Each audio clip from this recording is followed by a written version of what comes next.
Това не е Вихрония и поп неделя. Определено.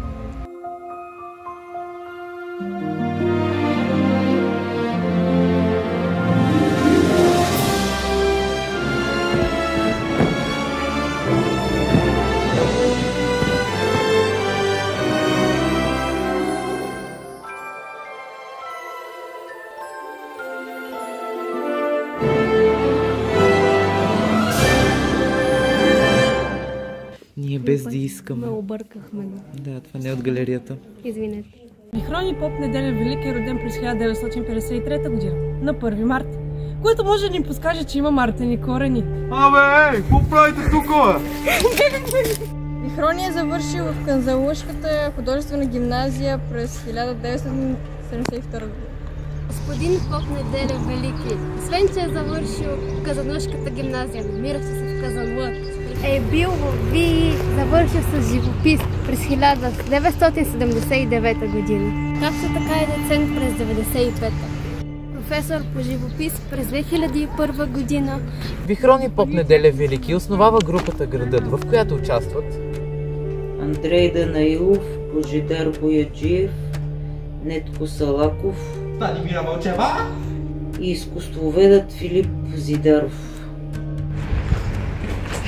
Това не е едно от произведенията на Вихрония и поп неделя. Закончените спомеки преобладаващи поставят цветове във форма.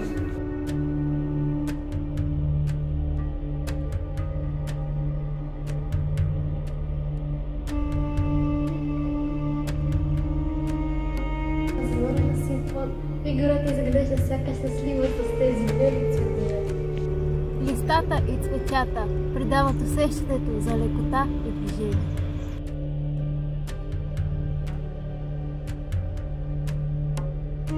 Композицията е с динамичен червен фон, където фигурите изглеждат от геометрични форми и преплетени растения. Горната част на рисунката преминава в буйна зелена растителност.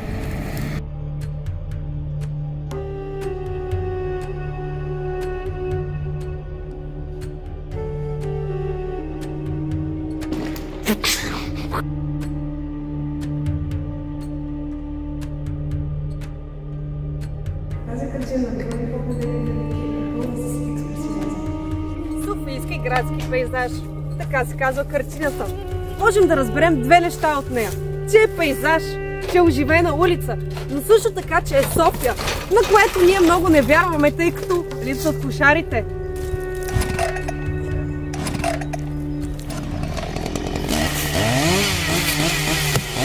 Картината преобладава червено, зелено и жълто. Има дебели линии и абстрактна, но може да се разбере, че е градски пейзаж.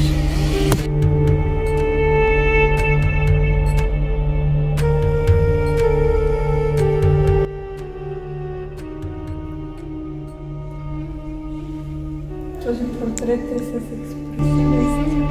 Лицето на жената има издължени деформирани пропорции, характерни за стила на автора. Ей, матка, качва ли? Има обемни ръкави, фонът е в различни нюанси на зелено.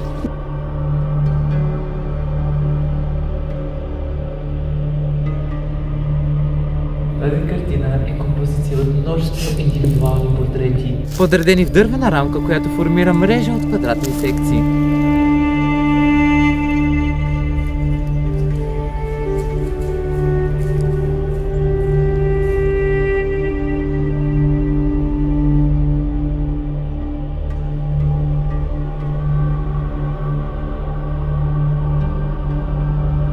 В някои от секциите липсват картини, създавайки усещане за незавършеност или възможност за допълване.